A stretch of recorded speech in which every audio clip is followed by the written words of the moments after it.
Welcome to the Tuesday, January 27, 2026 Montgomery Township Board of Education meeting. We appreciate you coming out on a very chilly evening. I'll start with a statement of open meeting and public participation. Pursuant to the Open Public Meetings Act, Chapter 31, PL 197, 1975, adequate notice as defined by Section 3D of Chapter 231, PL 1975, has been made by regular mail or email on the 11th day of January 26 from the Board of Education offices maintained at 1014 Route 601, Skillman, New Jersey, to the following: Courier News, Montgomery Township Clerk, and the Rocky Hill Borough Clerk. The board reserves the right to enter into executive session during all meetings of the Board of Education. It is the school board's intention to conclude this meeting no later than 9 p.m. Roll call, please, Mr. Taliano. Dr. Wang? Here. Ms. Pfeffer? Here. Ms. Spina? Present. Ms. Warland? Here. Ms. Harris? Here. Ms. Largon? Here. Mr. Tal? Here. Thank you. Thank you. We have a quorum. At this time, please rise as we salute the flag. I pledge allegiance to the flag of the United States of America, and to the republic for which it stands, one nation, under God, indivisible, with liberty and justice for all. Thank you. At this time, I don't see our student rep, so we'll move to superintendent's report. Superintendent McLaughlin. Good evening, everyone. The National School Boards Association, along with the New Jersey school boards, have declared January to be School Board Recognition Month.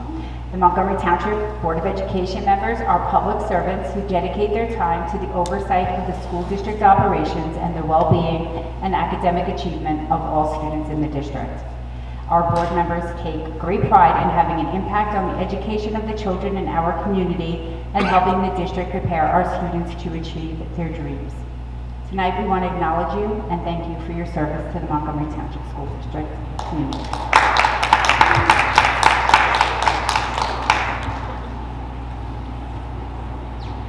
Our award-winning Science Olympiad team continues to demonstrate that they belong among the nation's elite. This past weekend, they earned second place overall finish at the highly competitive MIT Invitational.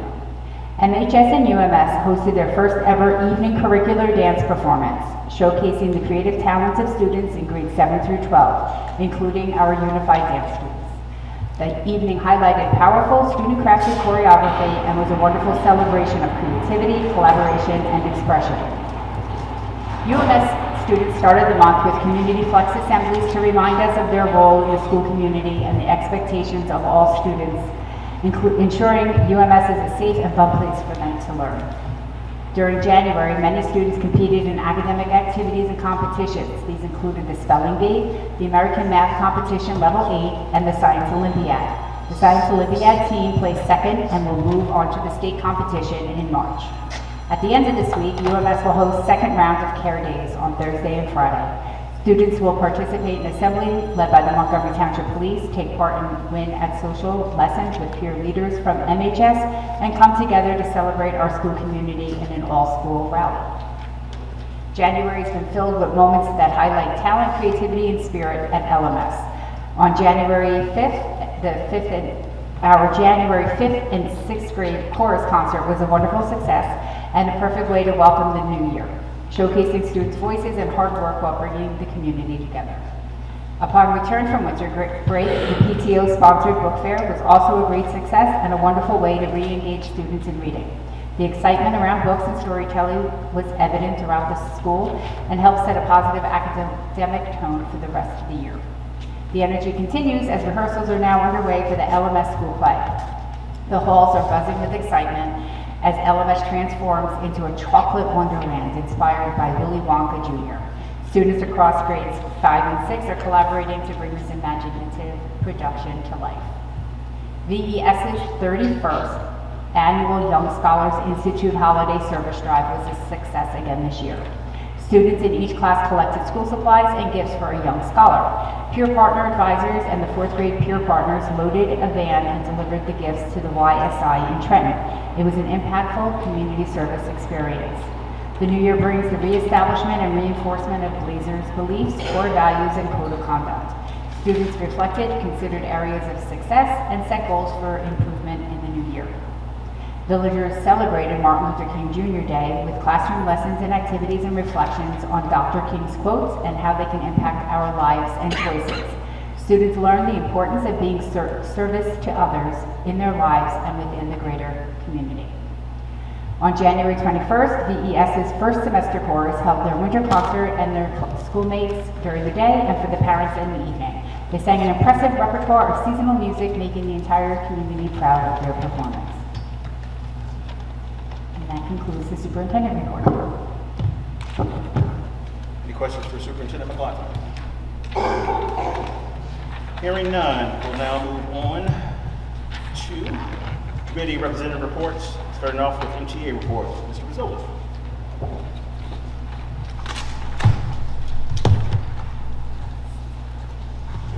I feel like if I walk up too early, there's like another report that jumps in and I gotta just go back down, so we're up here ready to go. Let's start off by saying thank you to our grounds maintenance custodian and facilities crews. A lot of those people came in and stayed overnight through the storm Sunday to Monday to make sure the schools were ready this week. So huge shout out to them for all the work they did to make sure schools were ready this week. So big thank you to all those guys out there and that helped out. We are starting from Music from the Heart as announced. We said it last time. We have a date, so May 9th. The show will be all shook up, so we'll be getting excited for everyone to start participating, all the community, everything. That we'll see all the stuff going out. It's going to be a great show. We'll be ready to perform. And we've already had 2 read-alouds, and we have 2 more in February, so be on the lookout for those. And that concludes my report. Mike, just a quick question. What's do you have the date for Read Across America? Yeah. I don't know if we have the dates set yet. It's the same week. I'm not sure what it is.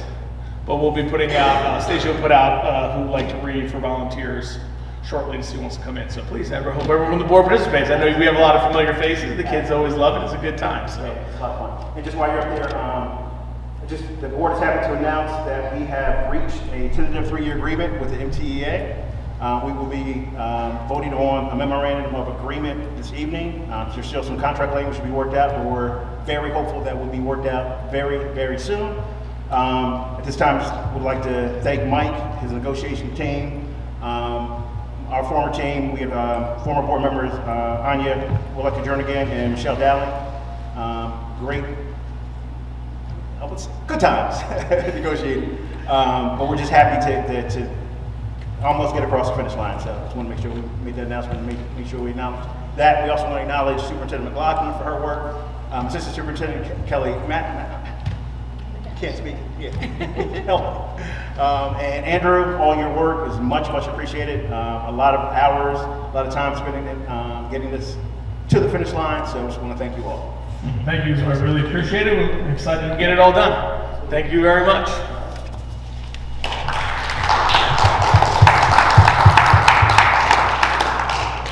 At this time, we don't have any board member, delegate, representative reports. Committees will be fully formed either at close of business tomorrow or at the latest by the end of the week. I'll get that information to the board members and to you, Andrew. Excuse me, I have ECI. We did. Yeah, no, sorry. No, you're good. Okay. We'll now move to board committee reports. Wait, First. Can I, Oh, yeah. just as a curiosity, if anybody wants to hear an update, I have a summary of the SBA meeting, Okay. which was last night. I'm sorry about that. I'm not the Yes, committee VP Speed. I'm so sorry. Go ahead. Yes. Okay. So the meeting for Somerset County School Boards Association took place virtually on Monday, January 6th. Updates and reminders were provided about some more recent initiatives at the NJSBA, such as the policy manual accessible to all districts, which is initially free and then can be customized for a fee. Coach Carla, who is the virtual trainer that NJSBA has rolled out to deliver online mandatory trainings, noteworthy education appointees to Governor Sherrill's cabinet, and the bill that was signed by outgoing Governor Murphy creating a bell-to-bell cell phone ban in New Jersey schools.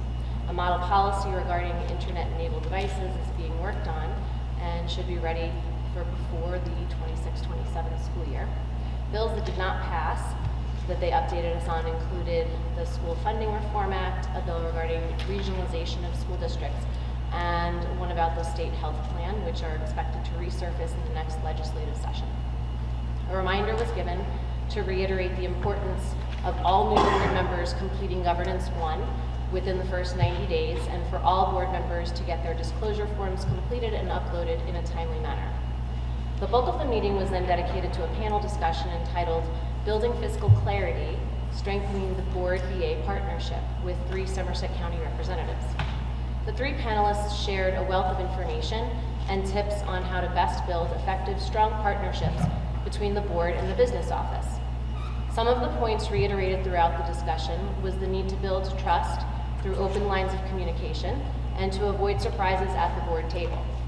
Suggestions include many things that our BA routinely does, including providing training and onboarding for new members, offering to meet with board members to help provide knowledge about the budget process, and also working with the board and superintendent to ensure that our budget is always aligned with our district goals, and that we talk about those goals early to avoid any surprises at the 11th hour.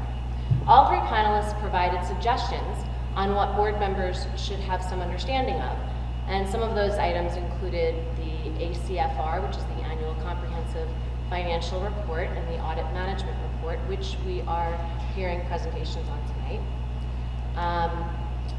Also, the Board Secretary Report, which is attached monthly, is a useful tool to understand, and at least the basic components of it, such as revenue, expenditures, encumbrances, and various funds.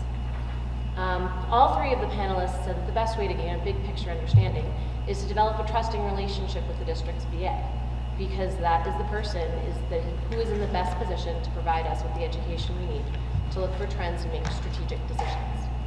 The meeting concluded with a reminder to all to make sure that our districts have gotten their nominees in for the Unsung Heroes, as they're due by February 2nd, and also by February 2nd, board members must RSVP if they intend to attend the Unsung Heroes reception, which will be taking place on Monday, March 2nd.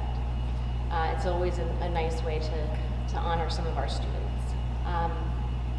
You can RSVP via the guest registration form on the NJSBA website, and the next meeting for the Board of Directors only will include delivery of the budget and will take place on January 30th. The final meeting of the year will be on May 4th, and all members are encouraged to attend. Board members Nargan, Pfeffer, and Wang were also in attendance yesterday evening and may wish to add to my summary. Anything to add or any questions? Hearing and seeing none. ACI report, Board Member Harris. Thank you. ACI met this past week for a shortened meeting. We reviewed the program of studies for the high school and the upper middle school. Some of the changes were it was all very little changes for this coming year. For social studies, the new course request was for AP World History Modern and for AP Psychology, pending staff.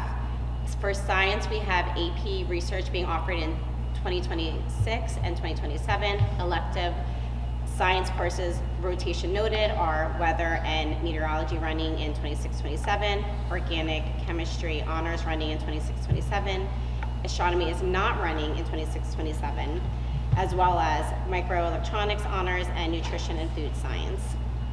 Next, for the 21st Century Life and Careers, career technical education, engineering, design and material fabrication, 2A and 2B semester courses are removed and will be replaced with a full year course, Engineering Design and Material Fabrication 2. Next, for visual and performing arts, change section headings to different music and dance and theater, change course names for guitar to intro to guitar, made minor edits in description, removed improv troupe course, removed the actors studio course, added dance techniques and choreography, added theater arts, added the art of speech and presentation, and MHS is scheduling for the 26-27 school year. Now, rising 10th and 11th and 12th graders, their scheduling starts the second week of February. Communication will go out Wednesday the 28th to parents, guardians about scheduling for the 26-27 school year. All students will have individual scheduled meetings with their school counselors. Rising 9th graders, they will get extra attention on March 18th. Mr. Delgado and a few MHS students will meet with current 8th graders about scheduling and transitions from middle school to high school. Parents of rising 9th graders will receive a parent orientation on March 25th. The MHS counselors will individually meet with the students during the week of February 7th. Next to the upper middle school, their program of studies for 26-27, visual and performing arts. There'll be a new course, dance. It'll be available to both 7th and 8th graders. For the, during the day on March 16th, all rising 7th graders, which are current 6th graders, will receive a tour of the UMS school while in session. The UMS Student Council leads the tour. There is a student question and answer panel. This is the first time students will be able to choose electives and a foreign language. In the evening, the Rising 7th grade parent night will take place, in which specific information about scheduling and general information about life at UMS will be provided. Communication about that evening will go out next week, the week of the 26th, and the schedule window opens on March 27th for both rising 7th and 8th graders.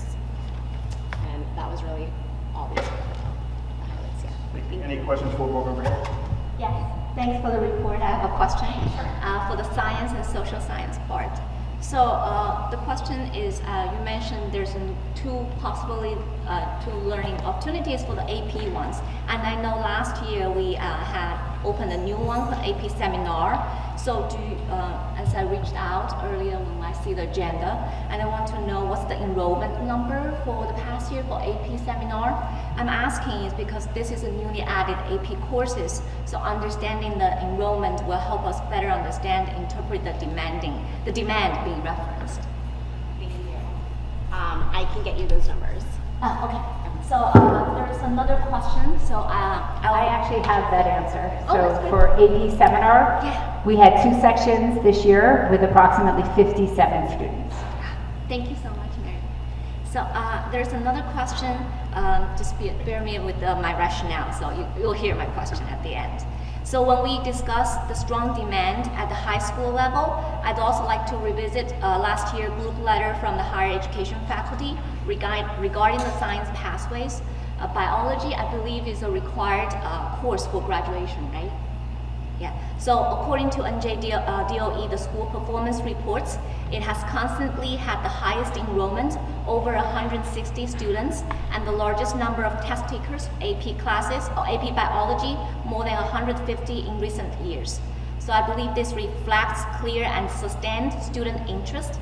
So given this context, I believe learning opportunities should be part of our conversation, providing the options for ninth graders to take biology while still maintaining the current opportunities in IPALS and Physics 1 would align with the student-centered approach.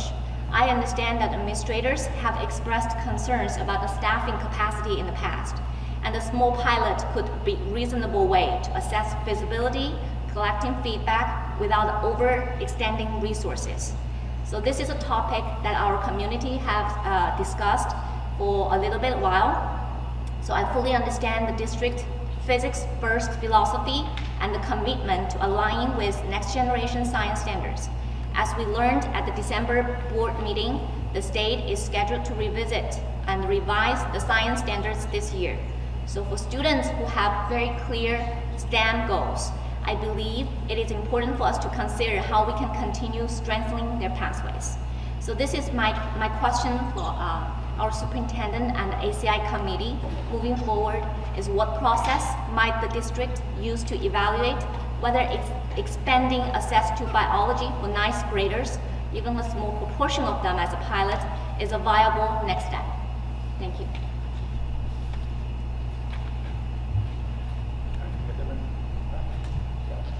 All right, any other questions for Board Member Harris?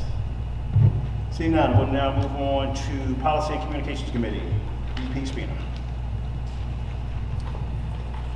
The Policy and Communications Committee met on Thursday, January 22nd, and discussed a new regulation and policy, number 2535, pertaining to library materials. Mrs. McLaughlin informed the committee that Strauss Esme communicated that due to some of the provisions of this new policy impacting other pre-existing policies, that minor revisions would need to be made to those pre-existing policies, and that it would be advised that all related regulations and policies be adopted in conjunction with one another. Therefore, we are holding off on any action on 2535 at this time. The revisions to related policies should be forthcoming from Strauss Esme, and we expect to discuss them at our next meeting. The committee did have a robust discussion about the overall scope of this policy, which provides procedural guidance that a board must adhere to anytime an individual with a vested interest submits a complaint requesting removal of library material from any of the school district's libraries. More to come on the following, our next PCC meeting scheduled for February 12th. Any questions? Any questions for VP Spina? Oh, I don't have a question, but there is a off, so we didn't have off? No, This? we only had 2 committee meetings from the 6th to now. So I'm asking because last time at the executive session, I remember Mary talked about we need to have something, approve something for the off committee. No, it was PCC and it was this policy that we discussed, but the day of the policy meeting, I spoke with Strauss Esme to have some answers question, and they said because 2 other policies and their regulations were involved in that one, that you should do all 3 policies and all 3 regulations at the same time, and it's fine to do in February. We're just gonna have to suspend the 2 readings and then just approve all of them in one reading. Okay, I thought last time you mentioned that we should have off Yeah. before today's meeting, but I probably misheard something. Thank you. I have a small question. Yesterday, we were at a workshop in NJSBA for virtual meeting for fiscal clarity and strengthening board and BA partnership. It was a very good workshop. In that workshop, they were saying that the incoming new government will get 2 weeks extension to do budget. It's a release state aid, that's pretty typical. Right? And does that mean that when we get 2 weeks extra time to present? Not exactly. Okay, so I was just curious about Yeah, that, that's all. that doesn't filter in. Generally not. Any other questions? Hearing none. At this time, the board acknowledges correspondence to the board. At this time, I entertain a motion to enter into executive session. So moved. Second. Been properly moved and seconded to enter into executive session. Any questions on the motion? All those in favor state aye. Aye. All those opposed, same right. Abstentions? We are now in executive session. All right, at this time, I entertain a motion to reconvene in open session. So moved. Second. It's been properly moved and seconded to reconvene in open session. Any questions on the motion? All those in favor state aye. Aye. All those opposed, same right. Abstentions? We are now back in open session. This time, I entertain a motion to approve the December 16, 2025 executive session minutes, December 16th, 2025 business minutes, January 6, 2026 executive session minutes, and January 6, 2026 reorganization and business meeting minutes. So moved.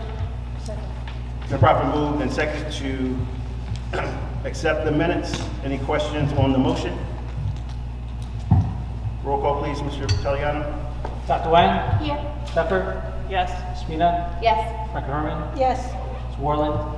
Yes, but I would like to abstain on the business meeting on December 16th.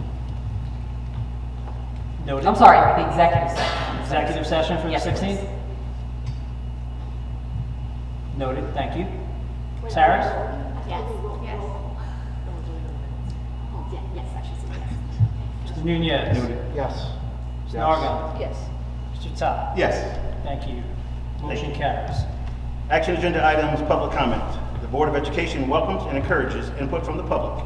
Members of the public are allotted 1 opportunity to address the board regarding the action agenda items only for up to a maximum of 3 minutes per speaker.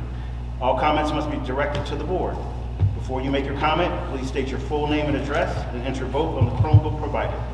Being mindful of privacy rights regarding students, board employees, and board members, and to avoid any liability on the part of the speaker, the board discourages defamatory and discourteous remarks. The public comment portions of the meeting are not structured as question and answer sessions, but rather are offered as opportunities for the public to share their thoughts with the board. The board may need to refer an issue to the superintendent if the issue has not been handled through the appropriate chain of command, usually started at the school level. Responses may be provided at the end of this session. Any comments from the public on action agenda items? Hearing and seeing none, public portion is now closed. This time, I entertain a motion to. Oh, before, that's okay. Before we move forward with the action agenda items, there's a walk-on item. It's a personnel item. It's going to be item 4.6.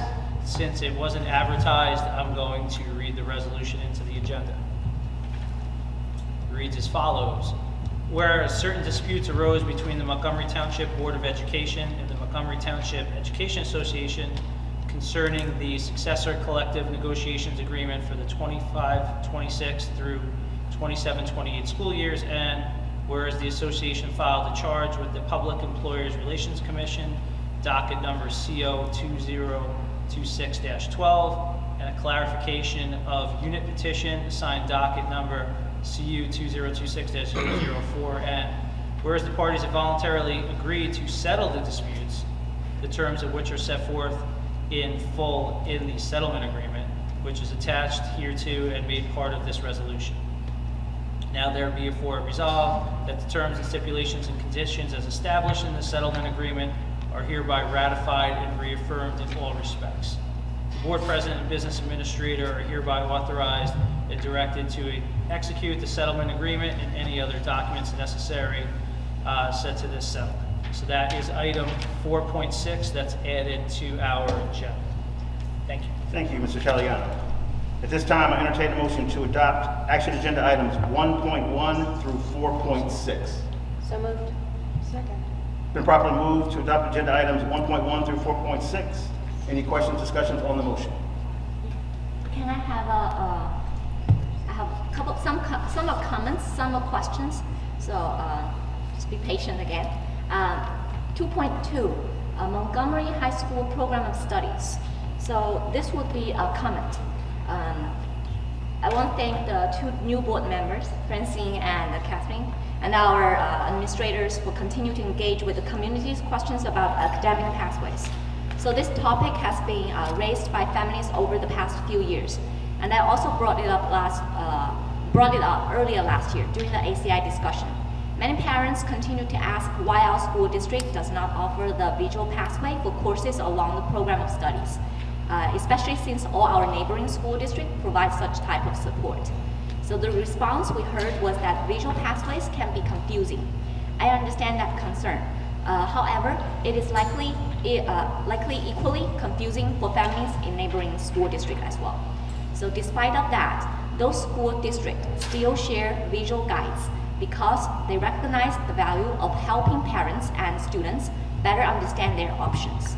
Their experience, example, show that even an imperfect visual can still provide meaningful support.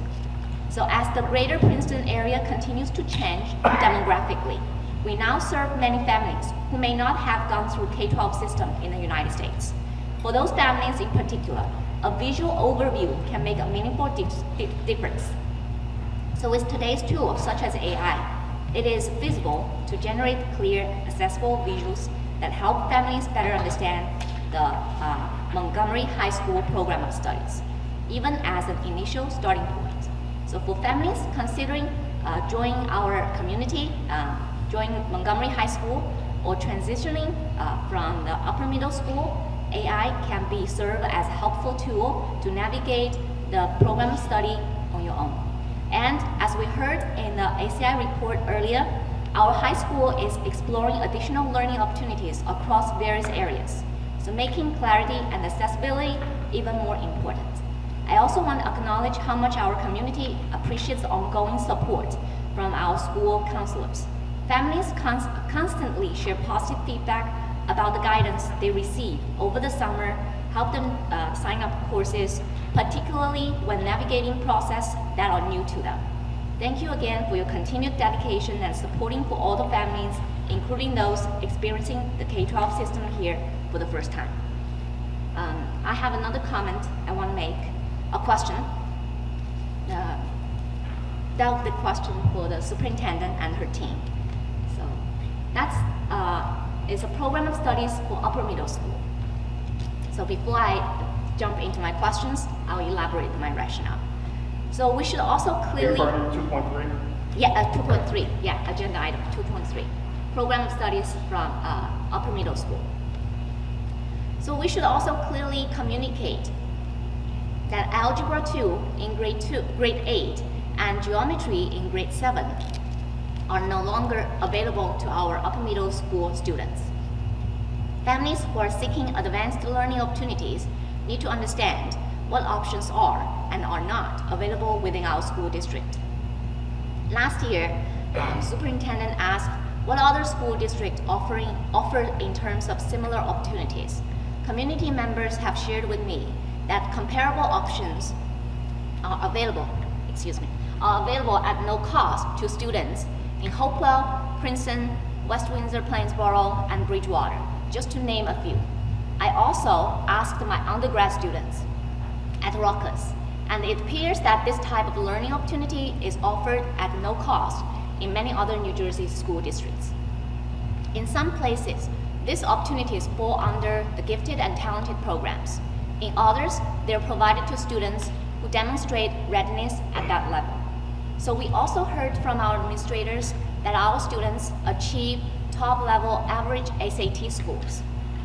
We celebrate that our students excel academically, and also our robotic, science, and math team, as just Mary reported, earned top awards.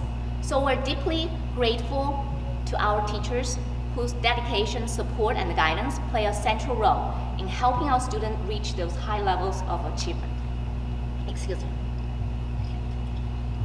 Given this level of demonstrated success, it is difficult to reconcile the idea that some of our students would not be ready for the same learning opportunities available to their peers in neighboring school districts.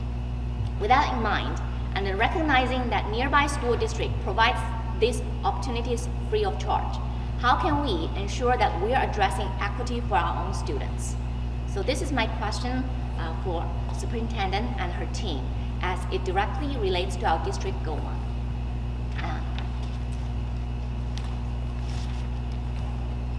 I have another comments and also questions on the consultant work on agenda item 2.4, consultant approvals of curriculum and instruction for 2025 and 2026. Here, as we see, there's one called provide professional development on vocabulary instruction in the elementary grades. So early literacy matters. As we have heard years in the November board meeting presentation, 42 to 46% of our third graders did not meet the state reading standards over the past 3 years. In math, roughly 30% of students on average last year did not meet the state expectations. And in science, 40 to 43% of students in 5th and 8th grade and about 30% of students in 11th grade did not meet the state standards.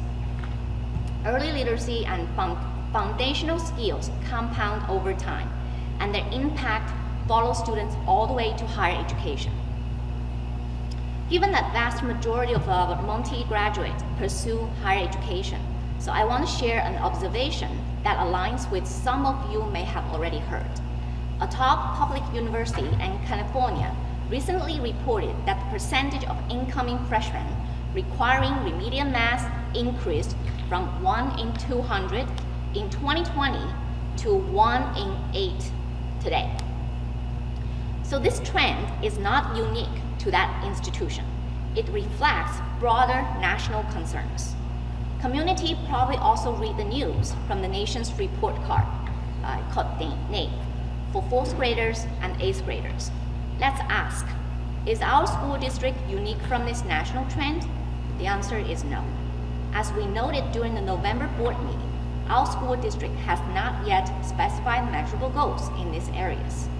It is encouraging to see some investment, as in 2.4 here, focused on early literacy and foundational skills. And I hope that this year, under our President Todd leadership, we can make meaningful progress in establishing clear benchmarks.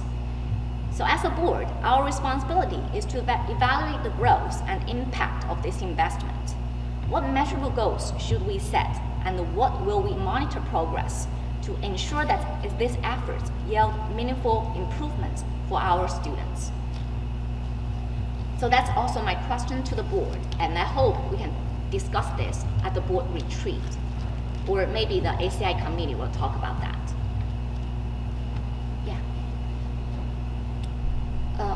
Sorry, are we gonna have an auditor presentation today? Because I do have questions for the auditor reports. I don't know, like, maybe I should reserve my questions when He should be here about 7:30. Oh, okay. I don't know how much question and answer he's going to go into with you, because the auditor, he has his own prepared presentation. Gotcha. He might field a few questions. Oh, okay. So maybe since 3.9 asked the board to approve the report, so I just have one question and also comments. Francine and I talked about that question a little bit. It's not really about the report. Oh, it's not about the report. It's not really, it's on the report, but it's not really Okay. about the report. Okay, It's okay. just a question. It's a question about the staffing, and I think it's right, you're talking about the staffing question. Yeah. The And the exhibit. difference between the non-certificated staff, I think Dr. Wang didn't really understand who is in that, why they're, I don't have, do you have the page? Can you Yeah, show me yeah, the yeah. page so I can ask No, the no, question yeah. specifically? Show me the page. So we'll be clear, we have a motion on the floor, so I just want to make sure we're clear about that. So maybe you can just ask this question another off the record later, because it's So not I'm really about the going to report. help you with that. On that question, those reports, if you read the audit report, it references the source where they came from. Yeah. And if you need anything further, you could schedule an appointment with me, because I'm not prepared to go into a discussion No, about yeah, the audit report. absolutely. But it does reference that the source is the school register report and the ASSA. So basically, those are self-reported J schedules that I'm just reporting out data that I received from human resources and our data analysts. Yeah. And if you want to know who falls into those items, you can send me a message, like I said, and we can follow up with you. The reason why I'm asking is when I compare other school districts, I found the numbers aligned instead of there's a discrepancy. I just want to make sure the report our school district submitted to won't get flagged because of that discrepancy. The state reads our ASSA and compares year over year over year. And Okay. if there was something wrong in the trend or something that stands out to them, they reach out to us. I'll give you an idea. Our free and reduced numbers were up significantly this year, so they reached out to me and they flagged the number because it was a significant increase. So they look at the trends. So if those numbers that we reported this year were significantly different than the years in the past, the people that review the ASSA, they would reach out and say, why did the staffing numbers fluctuate? So I can't speak to the other districts, but that department reviews our data, and if there was an issue, they would reach out to us. Okay, if you're confident that the description. I am confident. That's good to know. Then I will make comments on 3.9, the report, the exhibit, the form J16 to 17. So that's about, because here we report the enrollment number here, as we talked about that. So we have discussed our declining total enrollment over the past 10 years. So several board members and our superintendent have noted factors such as declining the birth rate and the cost of living in the greater Princeton area. So after a year of ongoing conversations, the district shared last month that on average, about 200 students have disenrolled each year over the past 3 years. So the top reason was families moving to other states, followed by transfers to private schools, if my recollection was correct. I appreciate the summary of the school district provided. At the same time, I believe it might be helpful to reflect on what we can learn from these numbers. If approximately 200 students disenroll each year, that becomes 600 over 3 years, nearly 1,000 over 5. I understand that we also welcome many transfer-in students each year, and those students are reflected in our total enrollment. Still, from an organizational learning perspective, when employees leave a workplace, we often invite them to share feedback. With thousands of data points over time, it may be worthwhile to consider a voluntary exit survey for families who disenroll. This could help us identify patterns and opportunities for improvement. So especially when we look at the neighboring school district, Princeton continued to grow after pandemic. Dr. Wang, which action agenda item does this apply to?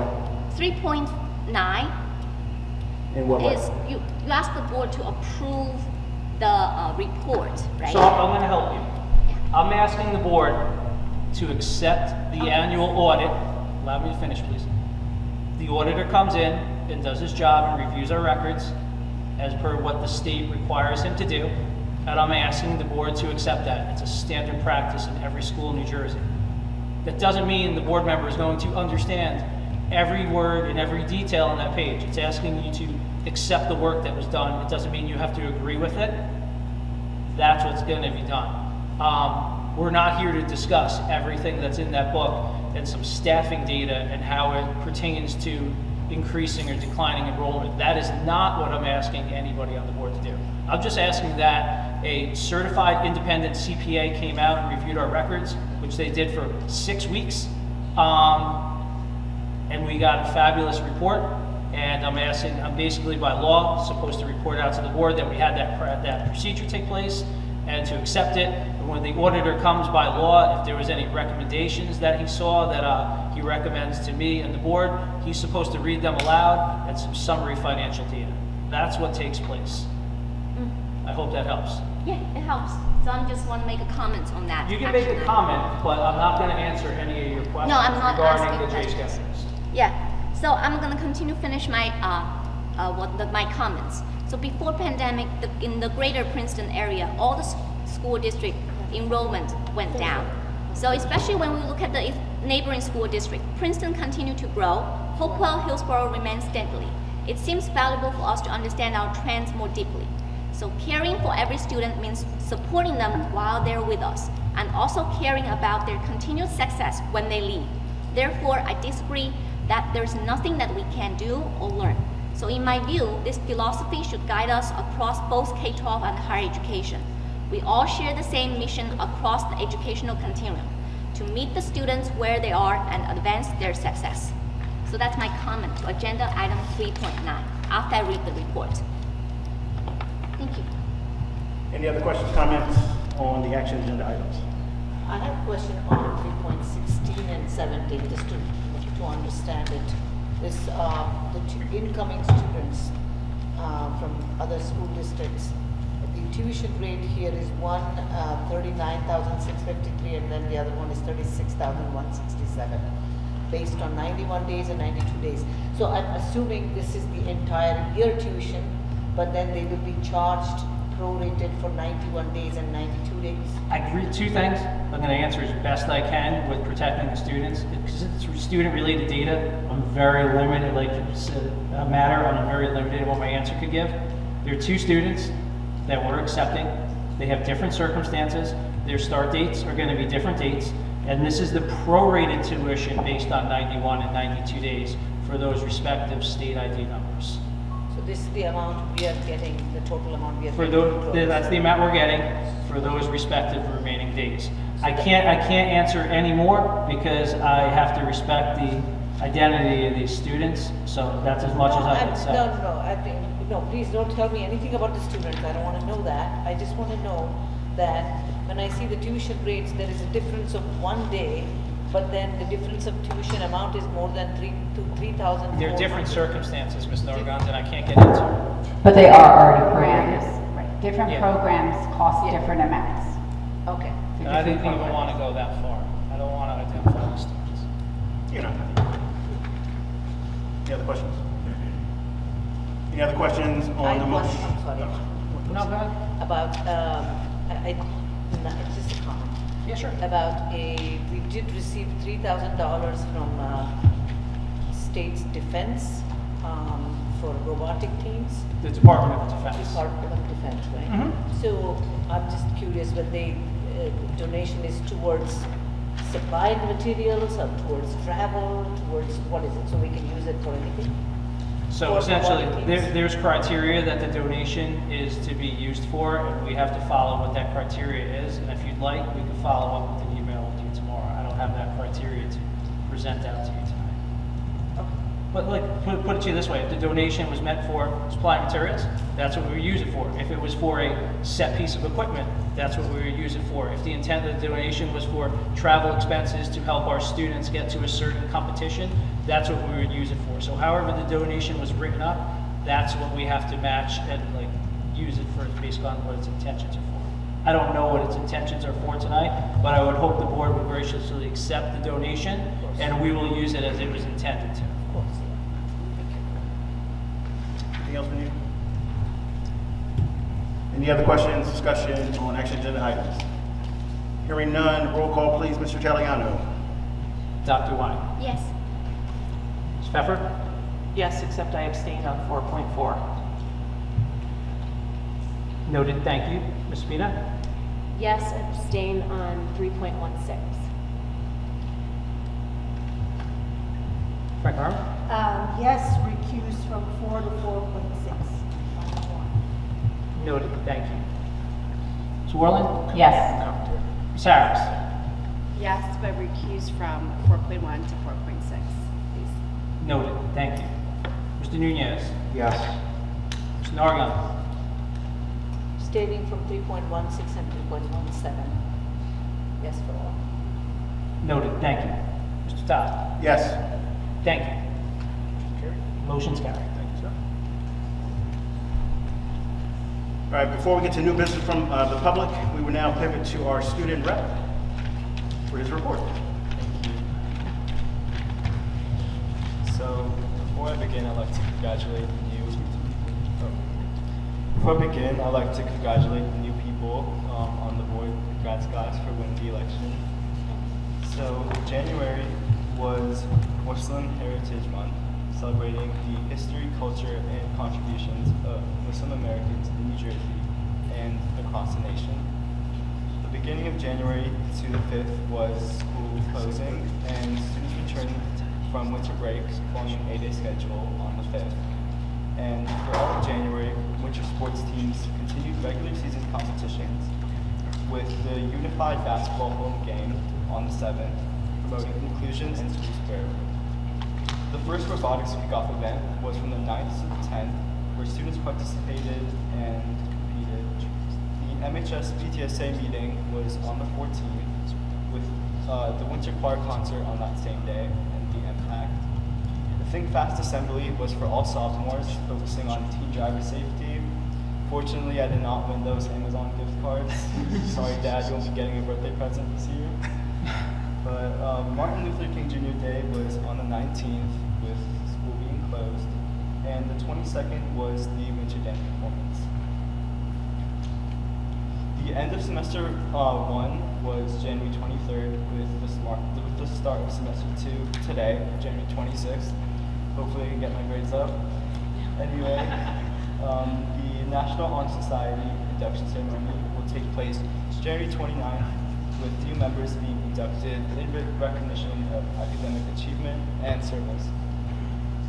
So students have also been appreciating this recognition of Muslim Heritage Month, and events such as unified basketball, robotics, music, and dance performances continue to strengthen school spirit and student involvement. However, this transition between semesters has been pretty difficult for many, and knowing that this is a significant moment for students, continued communication about grading timelines and schedule changes remains helpful. Thank you. Thank you, sir.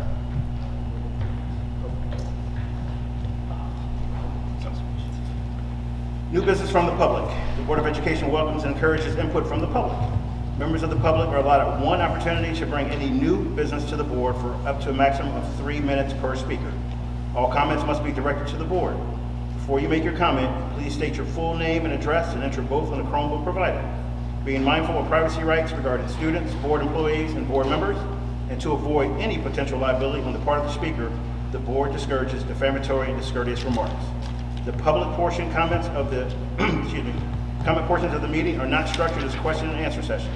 The board may need to refer an issue to the superintendent if the issue has not been handled through the appropriate chain of command, usually starting at the school level. Responses may be provided at the end of this session. Public comment portion is now open.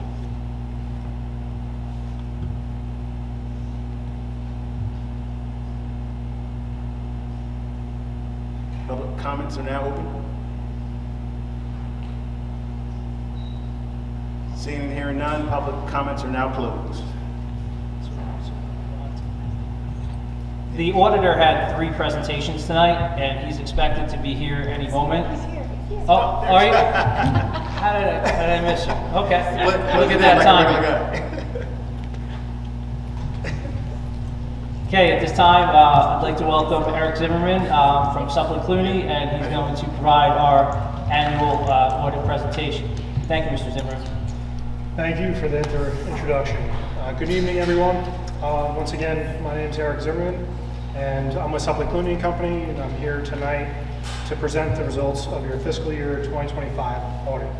Before I get into the audit, just a little background again, why we're here in January now. There's, as you may know, the statutory deadline for the audit reports is always December 5th. There's been many exceptions in the past couple of years to grant extensions to those dates. So this past year, what happened was the federal audit compliance supplement had not been released on time. Okay, so how that affects Montgomery Board, because you had over $750,000 in federal expenditures, you're required to have a federal single audit. And in order for us to release a report with federal single audit in it, we had to have the federal compliance supplement released to us. The state decided to put an extension past the December 5th deadline, and I'm pleased to present to the board that your audit is timely. It's within that extension.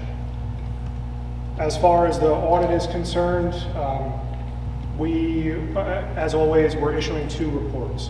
The first report being the bigger of the 2, it's the ACFR, that's your annual comprehensive financial report. And the contents in this report, basically, it's the opinions on your financial statements, the financial statements themselves, and then the notes to the financial statements. As far as your opinions are concerned, we're issuing an unmodified opinion on your financial statements. That's a clean opinion. It's the best one that you can get. And basically what that means is that your financial statements can be relied upon by the various users who need them. Your financial statements are also, therefore, free from material misstatement and in compliance with the rules and regulations of the state of New Jersey. The second of the 2 reports is a smaller of the 2. That's the AMR, that's the Auditor's Management Report. And this report is required by the Department of Education. They have various areas that we have to look at as in accordance to the standard audit program that they put out for us to follow every year. And we're required to comment on items within those various areas if we find issues in the areas of compliance or internal controls. These areas would be, for example, payroll, SSA, bank reconciliations, treasurer's reports, purchasing, etc.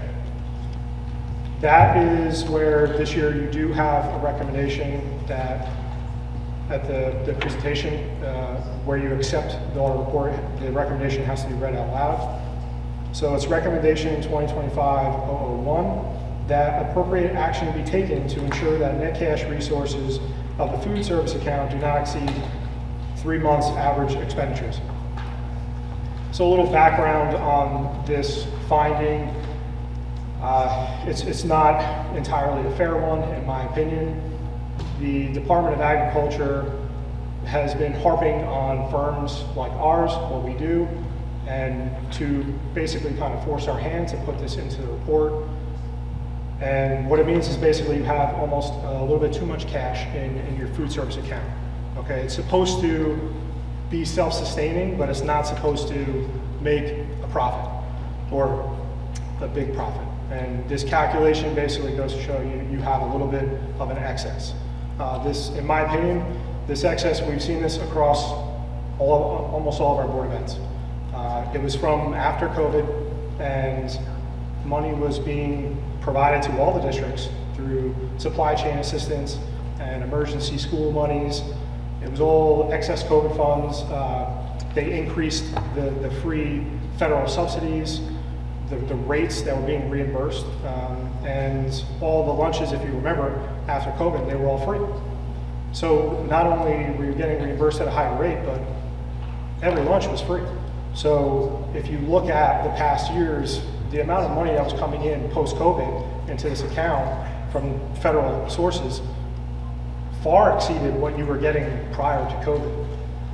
Unfortunately, like I said, the Department of Agriculture is kind of forcing our hand on this, and therefore you have to have a corrective action plan, being, you know, either spend more funds down so that it lowers the resource issue, or you lower school lunch prices. Those are basically your only two options as a corrective action plan. That's what I had for you tonight, but as always, you know, I'm glad to answer anybody's questions if anybody has anything. This is more for Andrew. The context on this, I think I followed up on this. We had, just so everybody's has the proper context on this. This is the excess funds in the cafeteria account, but that was also attributed to timing in a payment out that wasn't recognized in one of the fiscal periods. Is that correct? So here's the, Could you elaborate a little bit on it? yeah, it's essentially like this. For the past 3 years, and correct me if anything I'm saying is wrong, Eric. For the past 3 years, this district has had that balance. I kind of walked into the balance, so if I was here for 3 years and had that balance year one, had that balance year two, and then had it again, that would be no good. I walked into it, I knew that the balance was higher, so I made a purchase to lower the balance. What I learned is making the purchase isn't enough to make it fall off the books. The item actually has to be delivered, installed, and paid. So that's actually like what happened, and this is an ongoing issue, and that was resolved. And to be fully transparent, in my December 5th closeout meeting with Mr. Zimmerman, I asked him if there were any other items, and he said there were 5 other lingering items from the past that needed to be cleaned up because there hasn't been a lot of consistency in my seat. And Ms. Valentine and myself were in that meeting with Mr. Zimmerman. I've taken action to rectify 4 of the 5 of those already, as well as this one. So anything that I'm recommended to do, I take seriously and take swift action on. So that's this one, as well as the 5 outstanding ones that weren't in any of your books, but were provided by verbal warning to your other business administrators that aren't here to speak to them. I've inherited and I've kind of taken them on. One of them was getting $65,000 worth of funds from Trenton from security aid from 2022. That money was sitting down there, and I reached out, and a check is on our way. Mr. Zimmerman pointed that out to me. I took action, and I have email confirmation the money's on the way. That's just an idea of not only this one, but other housekeeping items that we work together to keep everything as accurate as possible. I hope that helps. And just quickly, that overage in a food service account is certainly not unique to Montgomery, correct? In Montgomery in itself, or just all districts? All districts. No, so there was basically, as a whole, we, as a firm, we kind of saw districts in one of 2 positions. Either before, pre-COVID, they were either on the verge of a deficit because the performance was very low. That was a real problem in certain districts, or it was fine and there was no issue. Any of those districts that fell into that position, which Montgomery was one of them, where your net position was always fine. It was self-sustaining, just like it was supposed to be. Those districts all had a net cash resource problem. And that was part of the reason why we thought, as a firm, it was unfair to put it as a formal recommendation, at the time, require a corrective action plan. The lunch prices were free. So the only corrective action plan that you had was to spend the funds in or for food service related capital items. Okay, and one of the state's suggestions was to increase salaries for all the food service employees, which we thought it was was laughable. How do you say that, right? That's an operating expense. These are one-time dump money that was put into the account to serve a purpose during COVID that ended up not really being needed in the food service account for the majority of the districts. And so overall, I mean, if you're ever going to get a recommendation, this is probably the one to have. You're doing too well, but it's not something that's the district is not charging too much for lunches. That it's not being created by that. It's being created by one-time revenue streams that were coming in that you haven't had enough time to kind of build your expenditures appropriately or in a good managerial way. You don't want to just make it all go away right away. Weed it out, right? Give the district a little bit of time and leeway to spend it down. But unfortunately, the Department of Agriculture didn't agree with us. That's okay. And the Department of Agriculture, also to add, they're very limited in the items and equipment that you could buy, and that's why I've done some managerial offsets to offset some salary from my staff, as well as utilities that run through that program, which are regular recurring expenses that will also kind of help moderate that in our spreadsheet to kind of stay within that 3-month expense average. So these are just things that I needed time to understand being new to this district, and they should all wash through by our next audit. There's no reason this would be a repeat. Yeah, it's a good point though, because you are very limited as to what capital expenditures can be funded with food service funds. Right? They want, that's federal monies. They don't want it in general areas where you're serving a lunch. They want it for food service specific in nature, whether it be cooking stations or hoods or things like that of that nature, not general improvements to lunch areas. I just correct me if I'm wrong, you sort of alluded to it. You can only spend that money within the food service. You can't transfer it out to other areas of the budget, correct? Correct. Yeah. Okay, thank you. I have a question. So, Is it allowed to have a plan to spend that money with the contracts or legal documents that okay, we will be using this money for this purchase and all in the future? Does that let you not put that as a recommendation? No, it does not. So unfortunately, it's a strict calculation just based on your balance sheet. And if you're over, in the Department of Agriculture's eyes, it's required to be a recommendation. This was kind of flip-flopped in years succeeding COVID, where we kind of fought against the state, decided to not put it in, decided to put it in, and they've been forcing our hand now going forward to put it in. But good news, like this purchase that we've been alluding to is going to, most likely, can never say for 100%, is going to alleviate this problem. It's not going to be a repeat, should not be a repeat finding in next year's report. And I have new, like I mentioned, I have new expenses now that this is the budget that I put together that are also offsetting it besides the purchase. So, because those are things that I basically are going to do to offset the local tax levy. If I'm using the food service money to fund our program, that's less the taxpayers have to pay. Taxpayers, keep in mind too, the food service program, that's self-sufficient. You don't pay for that. The deposits and the program are paying for that. So that program is paying for itself. And the more that we use it for offsetting energy and other things of that nature, that's the less that we use our local tax levy to pay for the program, and more of the money that goes to the kids to the classroom and the programs. So it's actually a very good thing that our money beat our contractual guarantee. It's just basically having time to understand the district to be able to fully utilize the funds, and that's really all I have to say to that, unless there's something you have to Yeah, add. just you want to do it responsibly. So. And you can reduce the cost of the meal because next year we may want to go back to the same price, and then the community will not like that. If you reduce and you increase, reduce. So that's the right. That's a very fair assessment. Usually keep it flat or raise it, because the profit and loss guarantee when you work with the food service vendor, that's based off of charging a certain amount of money. The food service vendor works off a very small margin. And like as we all know, going to the grocery store, going out to eat, food's going up, not down. So if I lowered the price and their prices went up, that would cause an issue with the guarantee that we're trying to get to put in the program. So yes, you're correct. Basically, you can hold them flat. Usually you kind of make modest raises to them. Any other questions from Mr. Zimmerman? Yeah, I have 3 questions for you. So if you need a copy, there's an extra copy there. My first question is about timeline. On 153, I saw the dated timeline is December 5th, 2025. So I was checking the off committee meeting in that month, and you said the auditor report was not complete because the single audit was not completed. So the report was not completed.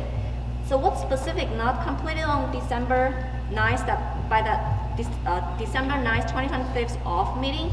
And where's the copy of the report dated after December 9th staff meeting? So there's a lot of dates going on, so just correct me if I misspeak, but yeah, this is like common practice, right? The official report was done and dated, you said December 5th, I'll take your word for it, December 5th? Right, so that means that we had everything done and signed by December 5th. What it doesn't mean is that we have all these booklets printed and processed at that date. It's still on the computer. We have all of our checks and balances that we need to issue the report. So that we go ahead, once it's under partner review, subsequent partner review, passes all that, okay, we could date the report if we have everything. Then we still have to go through the operational processing of getting the reports and then getting the reports to the Board of Ed. So I think your question is, why were we not maybe able to present earlier? This kind of is an issue that has come up in the past where if we're not able to get the booklets to the board members in sufficient amount of time for them to review it ahead of the meeting, they're not happy with us, right? We're just getting this information yesterday or today, and you're presenting it to us. We haven't had time to look over everything and come up with questions and things like that. So we choose to err on the side of let's be patient, let's do it right, get the booklets to the board members ahead of time so that you have time to review everything before we come out to do the formal presentation. Thank you. I appreciate it's my first time to see this. Yeah, no problem. And there's a second question. Bookmark here is related to because here it's J19. I won't go to details, but I described generally it's about the large facility specific spikes.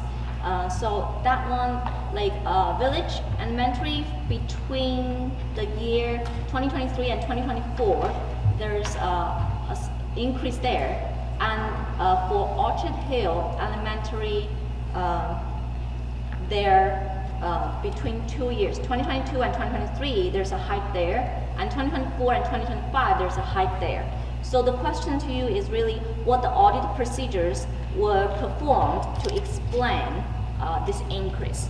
Okay, easy enough to answer that? None. So these schedules are unaudited. We will do testing on your expenditures overall in the budget.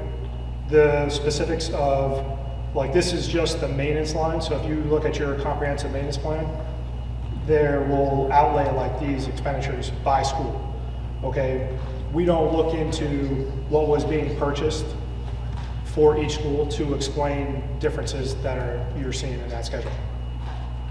So that number, I just want to add one quick piece of that. So that's a self-reported number in that schedule based off account number 11000261. So for those years that you were referencing, the prior business administrator went into our accounting package, Systems 3000, ran that account number, and self-reported that based on the different locations and the expenditures to that account number. Is that correct?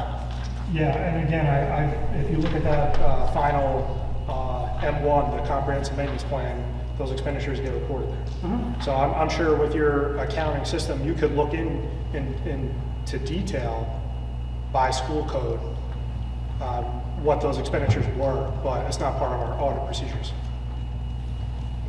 Dr. Wang, if I could just add, I think this is a great question, but I think these are, I'd like to see the double click into that too. Like it's not so much of a question for an auditor, it's more so like a working session with the business administrator at some point in the middle of the month. Because we're not going to get an answer here. No, but it's a very good question, and it could be something as simple as like a roof replacement, HVAC, it could be like two big items in the school.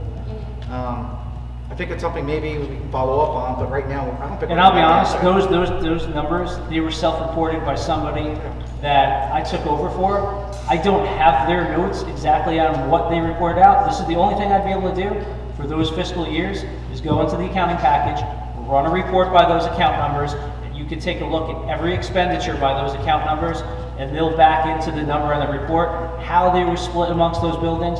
I wasn't here spending the money at that time, and I didn't really inherit any notes, but that's because those weren't during my fiscal years. They were for 23 and 24. But that's how it works. Those are basically expenses spread over, that are self-reported, spread from 11,000,261. You got a question? No, I said it's all a bookkeeping. I'm sure the accounts will have all the details of all the purchases. They do. Yeah. So if you like double click, you're saying? I'm You double sure click, it's you're there. gonna see a big invoice, or like, it'll pop out, but right now it's not the time. Yeah. Let's do a middle of the month. I agree with that. So that's why I keep my question at the high level, what process, instead of going to the details. And the third question is also at high levels.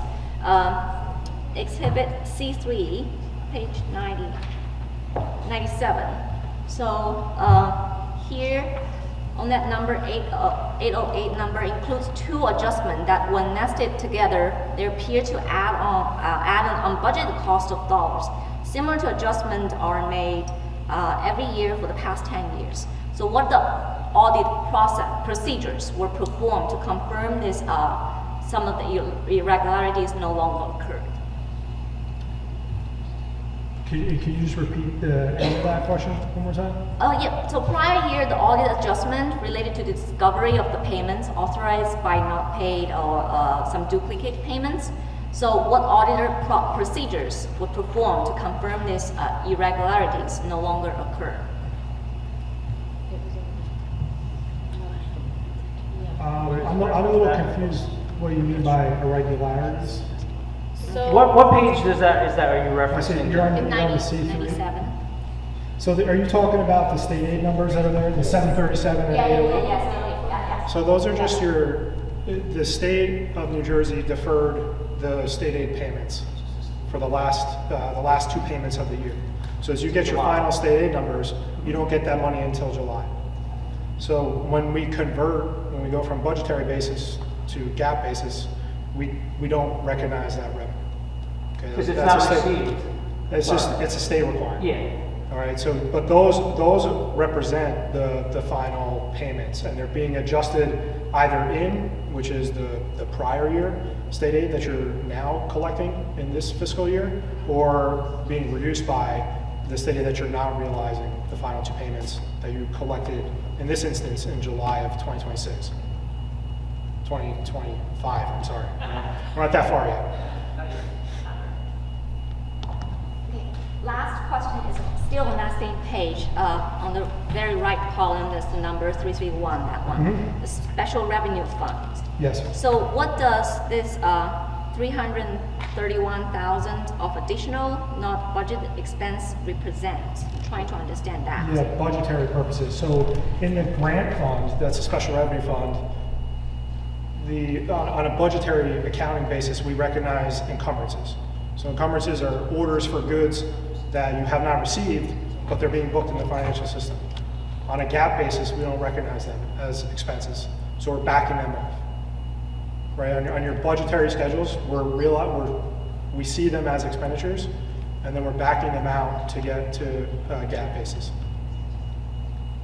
Are these like accruals, or like, what are you?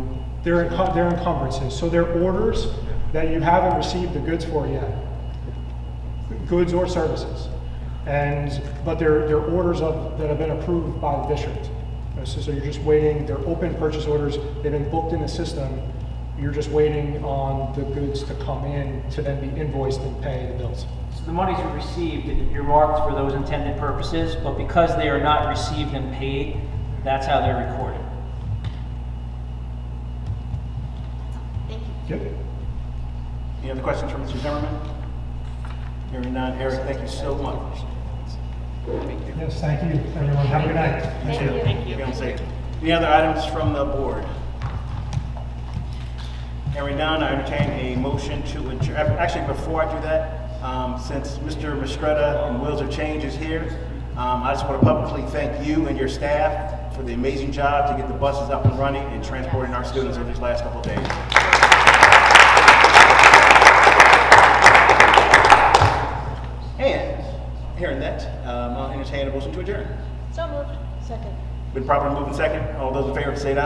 Aye. All those opposed, same right. We're now adjourned. Everyone get home safe. Thank you for coming out.